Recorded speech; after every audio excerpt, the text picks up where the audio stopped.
Assalamualaikum warahmatullahi wabarakatuh. Alhamdulillah. Amin. Amin. Astagfirullah. Bapak-bapak, para alim ulama, para kiai, binti sepuh yang kami hormati, syukur alhamdulillah pada kesempatan pagi hari ini kita bisa bersilaturahmi menunaikan sholat jamaah subuh sekaligus dirangkai dengan pengajian, dan alhamdulillah telah hadir tamu kita yang istimewa dari Gaza, Palestina, namanya Syekh Dr. Ahmad Abdul Azwar. Jadi dia ini saking Gaza dokter yang sadar ini pun yang nyampaikan tausiah perkenalkan mengenalkan profil beliau gitu. Tersane kenal, saya ketemu noembong misalnya nama lengkapnya ini Pak Syekh Dr. Ahmad Abdul Azwar.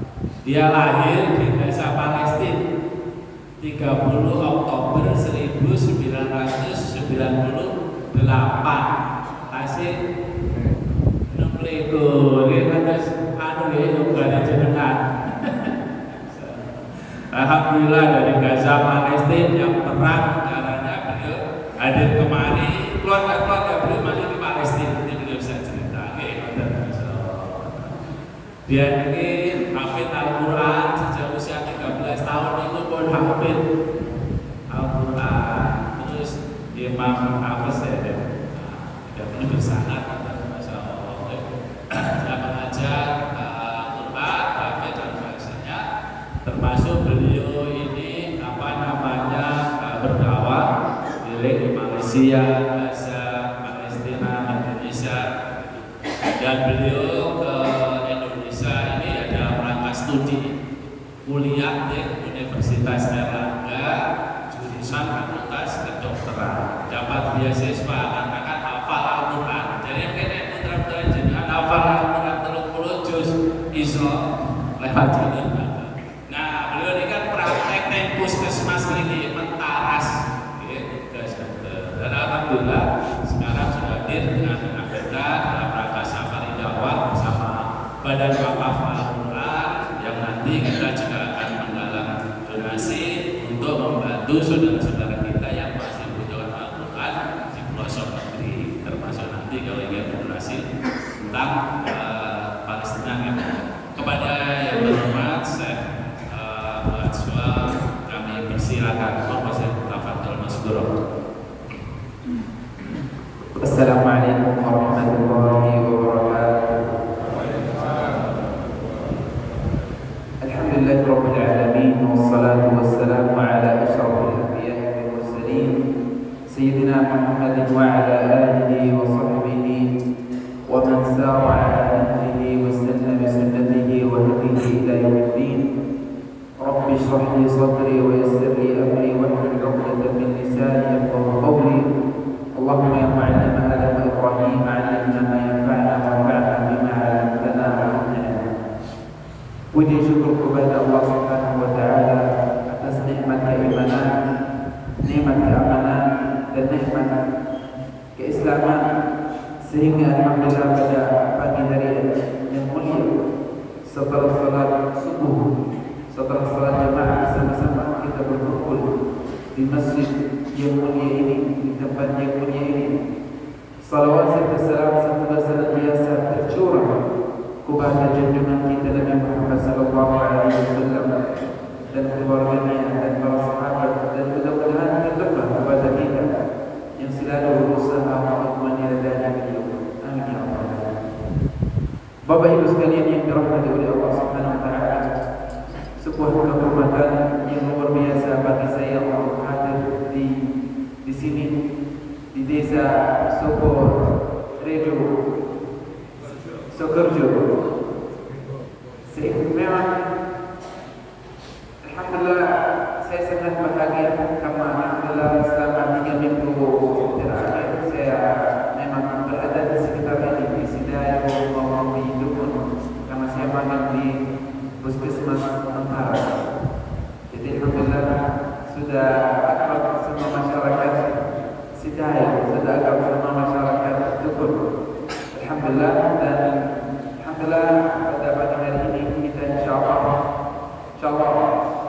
belajar bersama untuk mendapatkan insyaallah kemuliaan Al-Quran.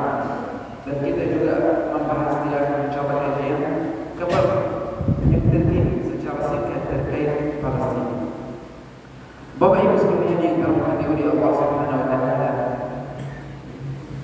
kita tahu bahwa mukjizat umat Islam adalah Al-Quran. Kita tahu bahwa mukjizat ini beda daripada mukjizat yang lain. Mukjizat ini terpelihara oleh Allah Subhanahu wa taala. Mukjizat ini adalah kitab ilahi yang mempunyai seluruh solusi untuk masalah kehidupan kita. Dan barang siapa dan siapapun yang membersama Al-Quran ini, insyaallah akan dapat keberkahan dan kemuliaan dari Al-Quran. Kita lihat sekarang kenapa Nabi Muhammad SAW menjadi sebaik-baik manusia. Bayangkan, Nabi Muhammad SAW adalah sebaik-baik manusia, sebaik-baik Nabi dan sebaik-baik Rasul. Kenapa? Karena Al-Quran. Karena Allah menurunkan Al-Quran pada Nabi Muhammad SAW, sehingga Nabi Muhammad SAW menjadi sebaik-baik Nabi dan Rasul. Dan umat Islam pun menjadi umat yang terbaik karena Al-Quran. Bahkan Jibril alaihissalam menjadi malaikat yang terbaik karena Al-Quran turun melalui beliau, melalui Jibril alaihissalam. Dan Allah memuliakan waktu yang berikatan dengan Al-Quran, sehingga waktu yang paling baik selama tahun apa? Bulan Ramadan. Al-Quran kepada bulan Ramadan. Allah Subhanahu wa taala berfirman, "Syahrul Ramadan alladzi unzila fihi al-Quran." Bulan Ramadan di mana Allah Subhanahu wa taala menurunkan Al-Quran padanya, di dalamnya. Dan bahkan khusus bahwa Al-Quran kepada Lailatul Qadar, dan Lailatul Qadar adalah sebaik-baik malam, lebih baik daripada 1000 bulan. Dan Allah Subhanahu wa taala bahkan memuliakan bahasa Arab karena Al-Quran.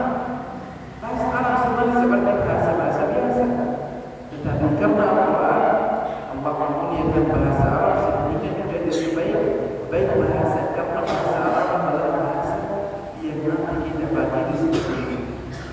Jadi Bapak Ibu yang belum bisa bahasa Arab, nanti insyaallah, kalau insyaallah kita semuanya masuk surga, nanti kita pakai bahasa Arab. Mudah-mudahan insyaallah kita semuanya yang hadir pada pagi hari ini masuk surga Allah Subhanahu wa taala. Amin ya rabbal alamin. Bapak Ibu sekalian yang dirahmati oleh Allah Subhanahu wa taala,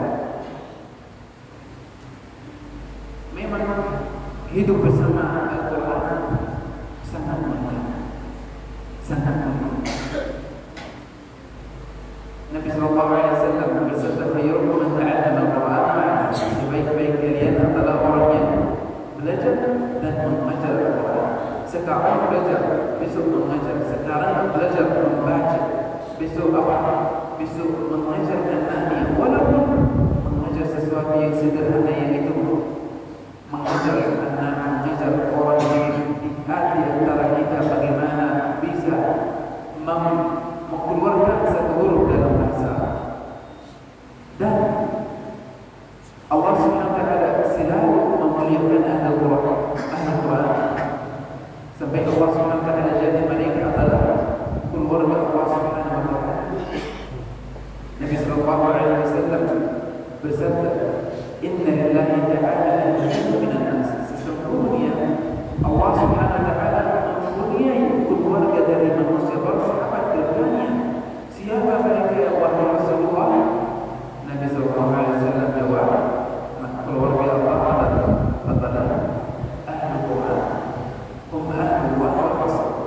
Mereka adalah keluarga Allah Subhanahu wa taala yang khusus, yang spesial. Maka itulah kenapa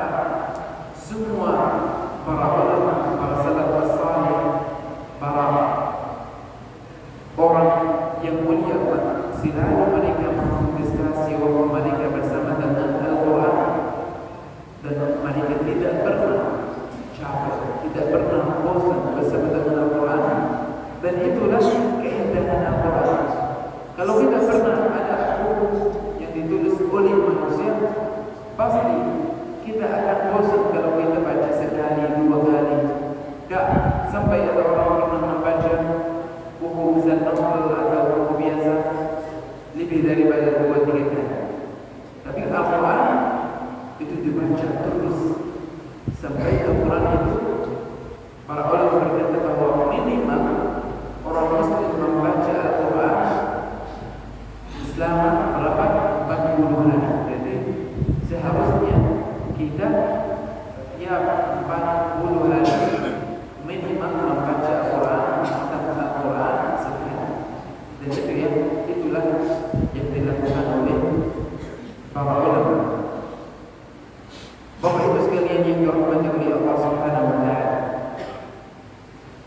Selain Allah memuliakan ahli Quran, manusia orang mukmin akan memuliakan ahli Quran. Karena jika kita memuliakan keluarga Allah Subhanahu wa taala, maka pasti Allah akan memuliakan kita. Umar bin Khattab radhiyallahu anhu berkata bahwa Nabi Muhammad sallallahu alaihi wasallam bersabda, "Inna min ikramillahi azza wa jalla ikram al-Quran."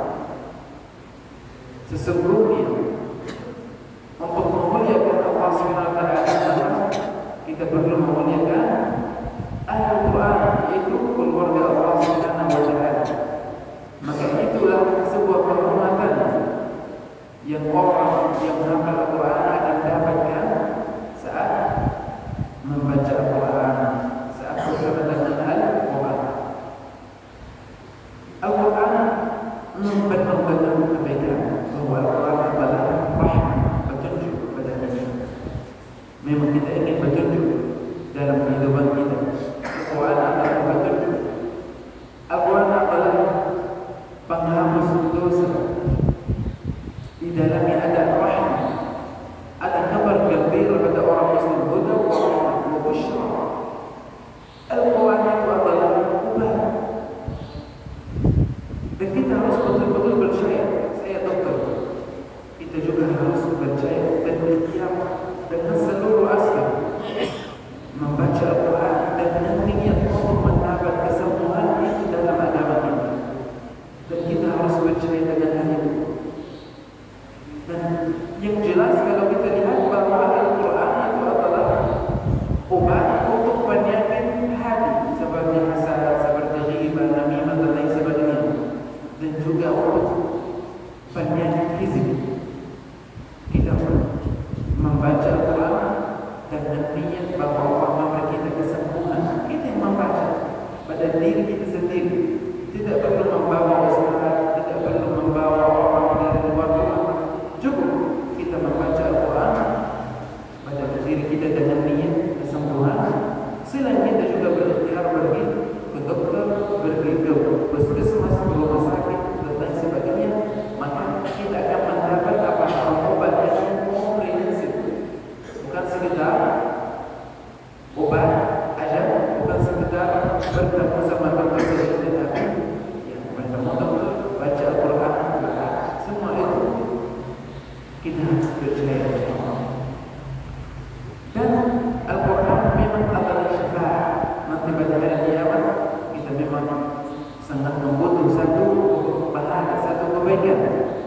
Akan pada waktu itu datanglah Al-Quran akan memberi kita syafaat. Dan Al-Quran akan juga memberi kita kedudukan tinggi di sisi Allah Subhanahu wa taala. Karena akan dikatakan pada ahli sahih Al-Quran, akan dikatakan pada orang yang memang menjadi ahli Al-Quran, bacalah dan naiklah di hadapan Allah Subhanahu wa taala. Karena kedudukan Anda tergantung pada beberapa ayat yang Anda baca. Kalau Anda membaca satu ayat, ya, naik satu derajat. Tapi kalau ada orang membaca 3.000 ayat, ya naik 3.000 derajat. Dan beda ada orang yang di derajat yang satu dengan orang yang berada di derajat 3.000 sana. Dan Al-Quran itu penuh dengan pelajaran, penuh dengan kebaikan. Kita memang di hidup ini banyak masalah-masalah yang kita hadapi. Kenapa kalau kita membaca Al-Quran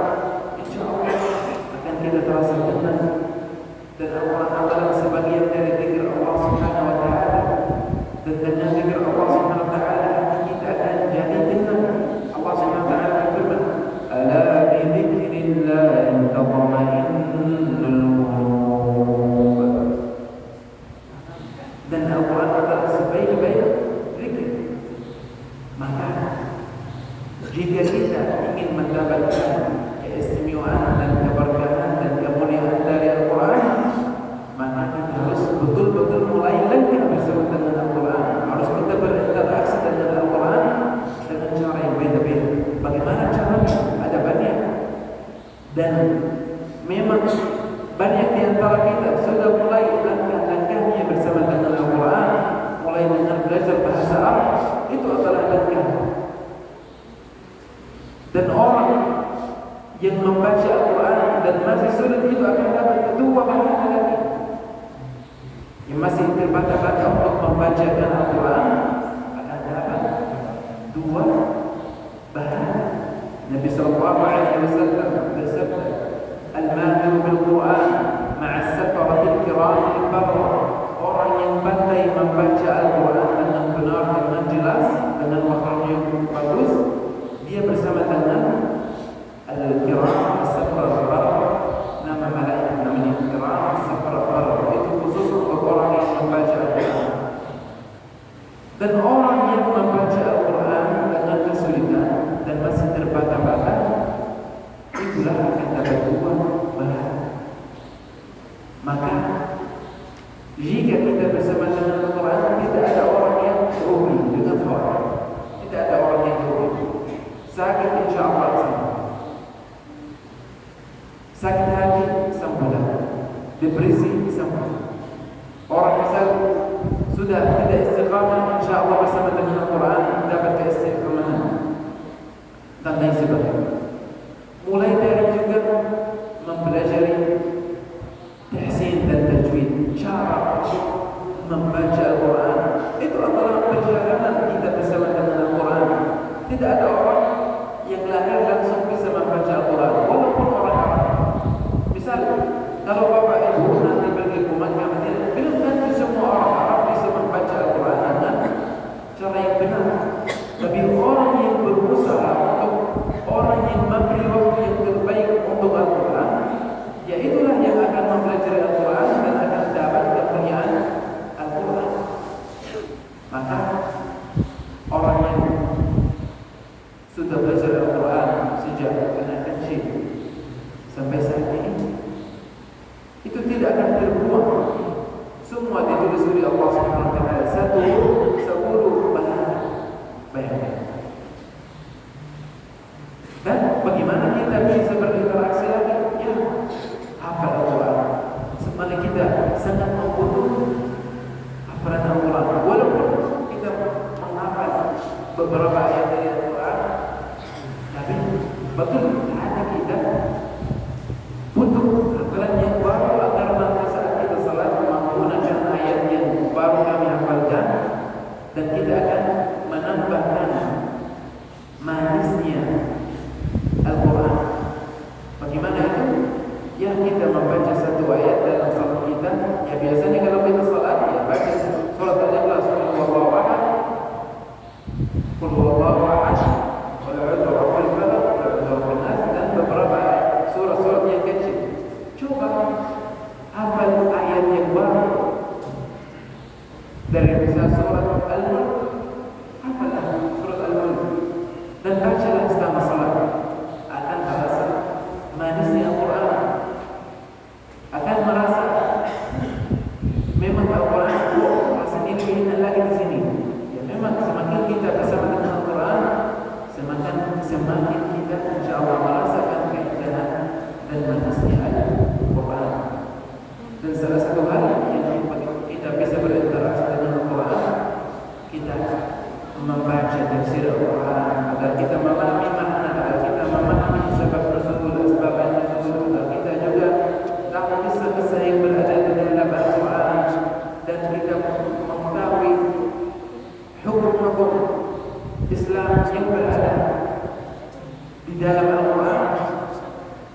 yaitu mewakafkan Al-Quran.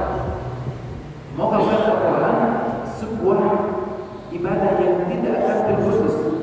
Orang akan mendapatkan pahala, akan mendapat kebaikan selama orang itu yang menerima Al-Quran, membaca Al-Quran. Apalagi alhamdulillah pada pagi hari ini hadir saudara kita dari Badan Wakaf Al-Quran yang mereka memuliakan kegiatan di seluruh Indonesia. Mereka memfasilitasi para wakif untuk mendistribusikan Al-Quran di tempat yang tepat, di mana di pulau yang jauh, di mana santri membutuhkan Al-Quran. Ada beberapa tempat ternyata di Indonesia orang tidak memiliki Al-Quran.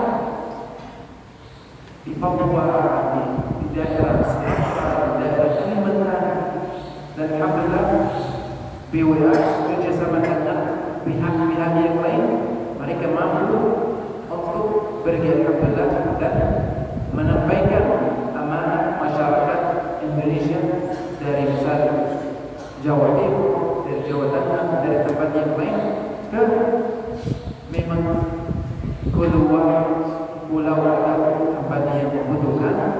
Dan kita perlu ingat bahwa jika anak Adam meninggal dunia, amalannya akan terputus kecuali apa? 3 hal. Sedekah jariyah, sedekah kita bisa menghafalkan Al-Quran dengan sedekah. Atau ilmu yang terpakai Al-Quran itu ilmu Allah SWT. Bisa ilmu di-share, bisa ini orang membaca Al-Quran lalu mulai tafsir, bisa orang itu hafal Al-Quran sehingga pahala akan balik pada kita walaupun kita sudah meninggal dunia, pahala akan tetap insyaallah berjalan. Dan walad salih yad'u, anak salih yang berdoa pada orang tuanya. Kita tidak tahu nanti ada anak yang sedang hafal Al-Quran akan berdoa pada orang yang menghafalkan Al-Quran. Nanti akan dijelaskan insyaallah oleh saudara di BWA bagaimana cara insyaallah. Ini adalah secara singkat, memang karena waktu terbatas, bagaimana insyaallah kita berinteraksi dengan Al-Quran. Dan benar, kalau kita dengar kajian terkait Al-Quran pasti sudah banyak.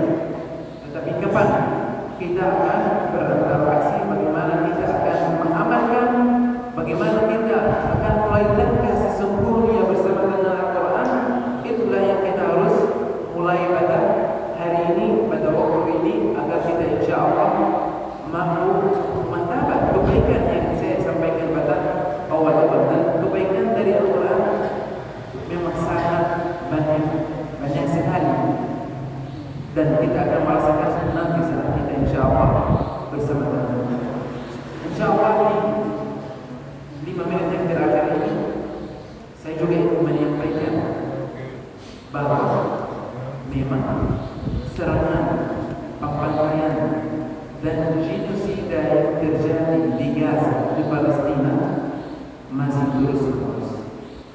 Hari ini adalah hari 344 Bapak Ibu. Israel, Amerika, Inggris, Jerman, Prancis, dan dukungan negara yang lain semuanya membombardir sebuah kota kecil. Kota itu ukurannya atau luasnya seperti luas Surabaya, 365 km. Bayangkan, kota itu berada di dalam blokade atau berada di dalam penjara, sehingga bantuan itu sangat sulit untuk masuk. Pelayanan kesehatan telah rusak. Seluruh aspek kehidupan selama 1 tahun ini lebih, anak-anak tidak pergi sekolah. Universitas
sehingga seluruh rumah sakit di Gaza telah hancur, sehingga kelaparan masih berada, apalagi di Gaza Utara. Gaza Utara adalah apa? Memang tempat kota utama, atau dengan kata yang lain seperti kota tengah Gaza. Itu pun telah berada di dalam perhara yang sangat ketat sejak 1 tahun atau 1 tahun. Dan kita membahas tentang memang genocida yang luar biasa yang nonton oleh seluruh dunia melalui media sosial, tapi tanpa interaksi. Mungkin banyak di antara kita, banyak dari orang dari seluruh dunia ramai-ramai, tapi itu kapan? Pada awal-awal berat. Sekarang ya orang sudah tidak peduli.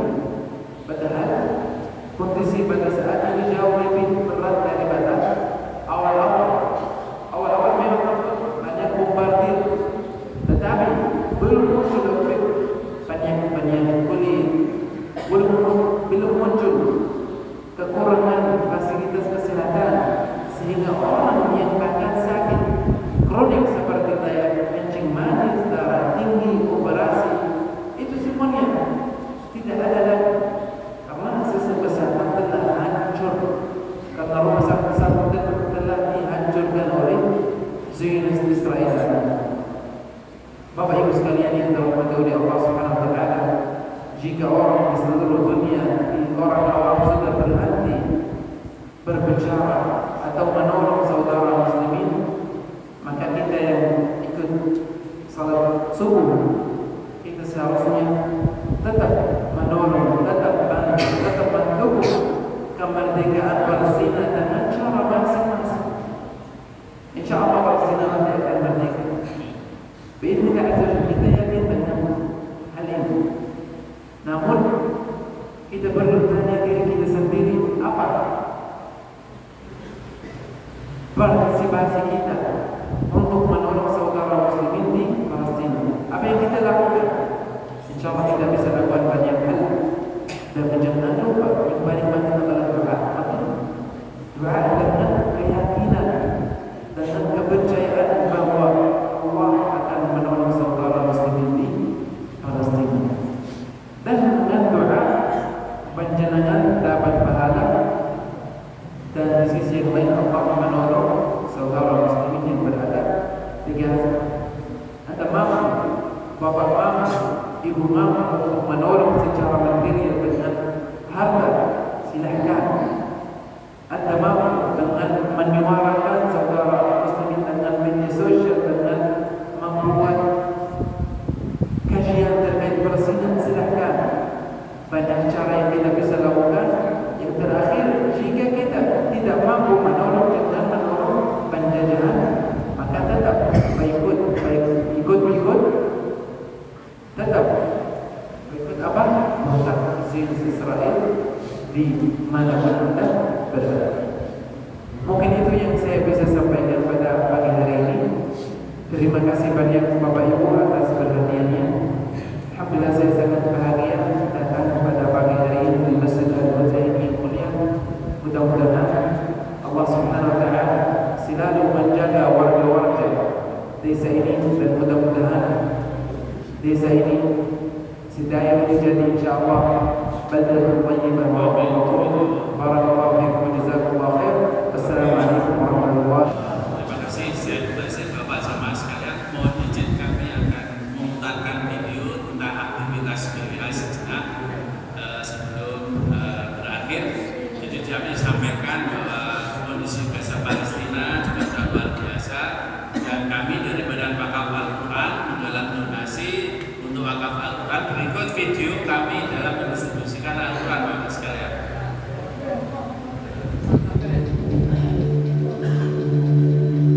Bagi teman-teman bisa dibantu diedarkan brosur maupun nota. Pertama dalam mendistribusikan Al-Quran wakaf BWA untuk Sulawesi Tenggara. Perjalanan ini menggunakan kapal nelayan NTT tertolak dari Ambon. Low battery. Please charge. Kita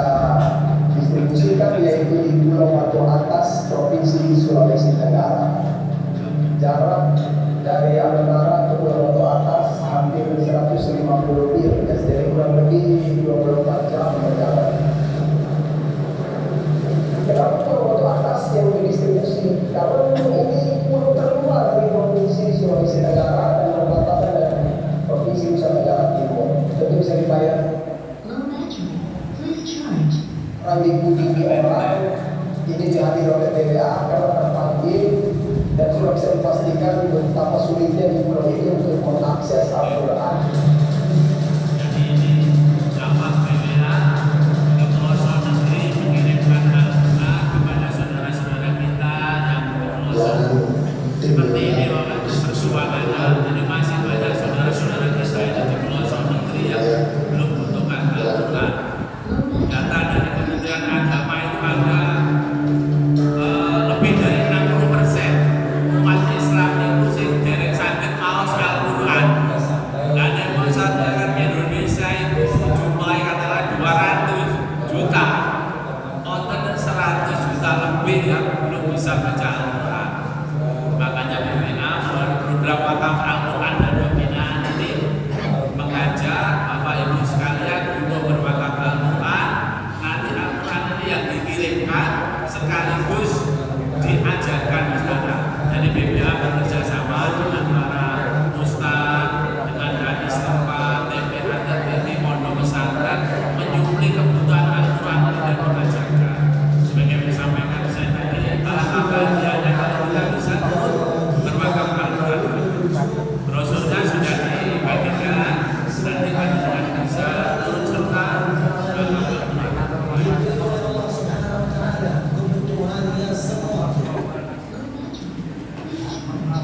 dikasih pahala oleh Allah Subhanahu wa taala dengan niatnya. Kalau mau pergi haji umrah atau dapatkan yang rezeki di dunia dengan niat wakaf Al-Quran, semua akan dikasih oleh Allah Subhanahu wa taala.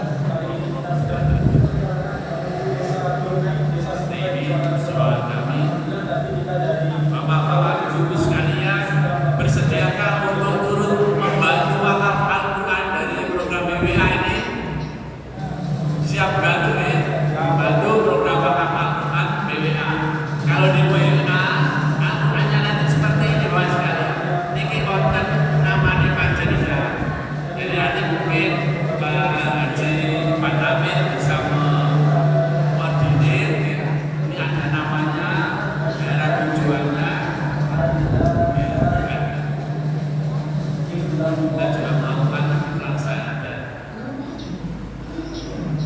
Kita akan melakukan bagian zakat tanpa zakat sana itu akan bagian Al-Quran karena kita ini merupakan wakaf Al-Quran pembinaan untuk muslim berdalam diri negara.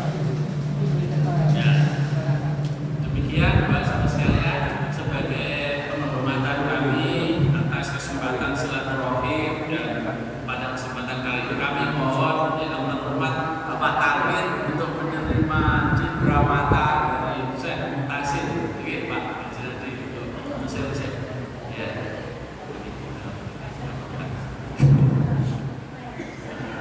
Panggilan mewakili jamaah Masjid Al-Huda ya. Beliau menerima cindrawata. Kalau kalian dipakaikan biar semakin lekat sebagai saudara muslim. Coba kita foto bersama-sama atau surga.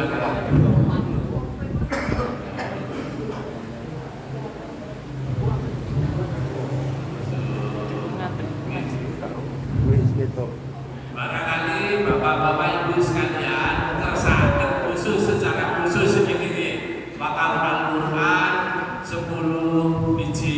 Nanti bisa kita foto bersama-sama set, kemudian akan ada souvenir seperti yang disampaikan pada Abah Amir.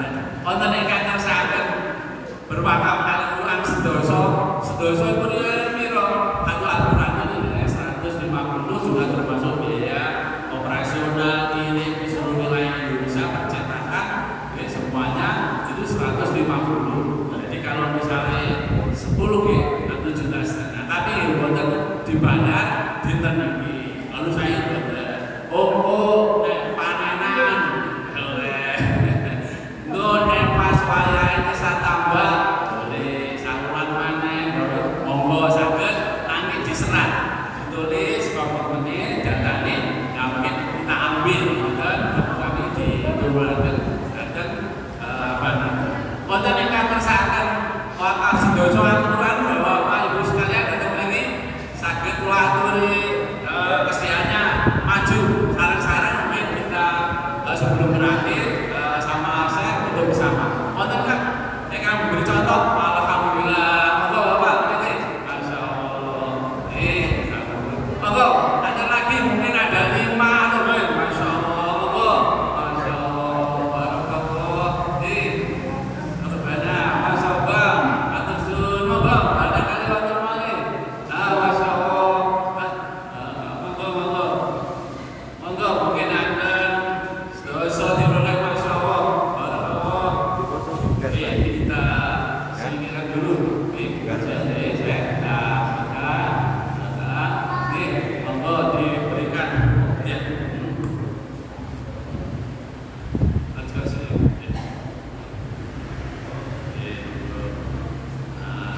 Monggo kalau yang masih berkenan bisa sekalian turun. Ibu-ibu monggo, ibu-ibu yang kesehatan sedasa balik sebelah berarti betul apa? Dikasihkan.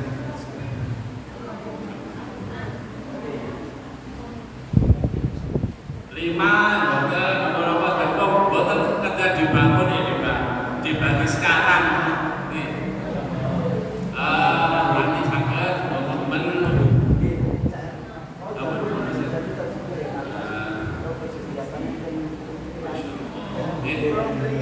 Wonten malih ibu-ibu bapak sekalian akan usahakan boleh monggo mungkin tinggal ditulis monggo usahakan boleh berapa monggo oke nanti tinggal apa masukin itu nanti monggo akan usahakan bapak yang usahakan Masya Allah monggo saya bapak saya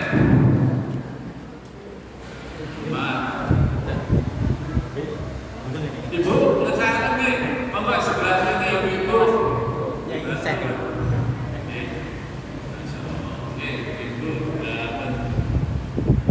Setelah ini ibu-ibunya saya minta tolong sedikit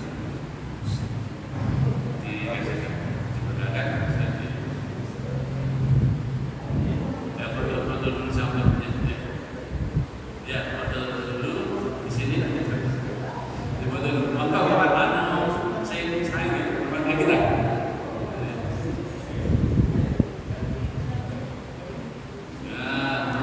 ibu pegangan sertifikatif ditunjukkan atau itu Mas 1, 2, 3 udah ampun matur suwun nanti Mas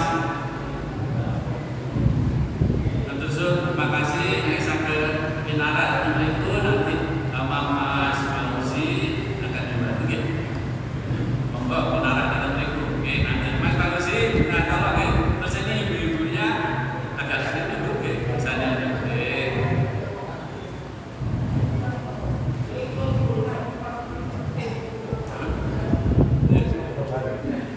Manusi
terpede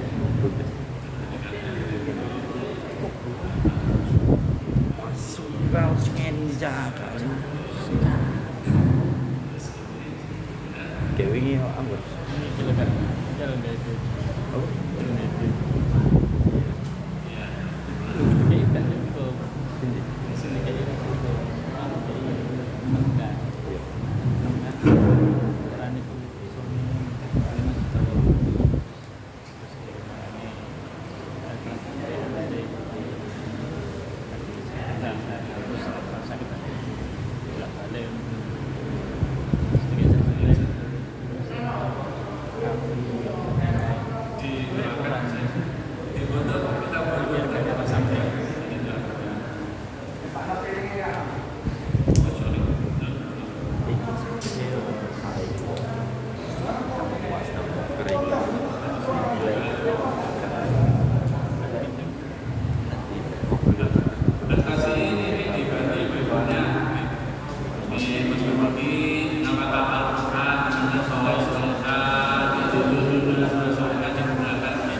Mungkin kalian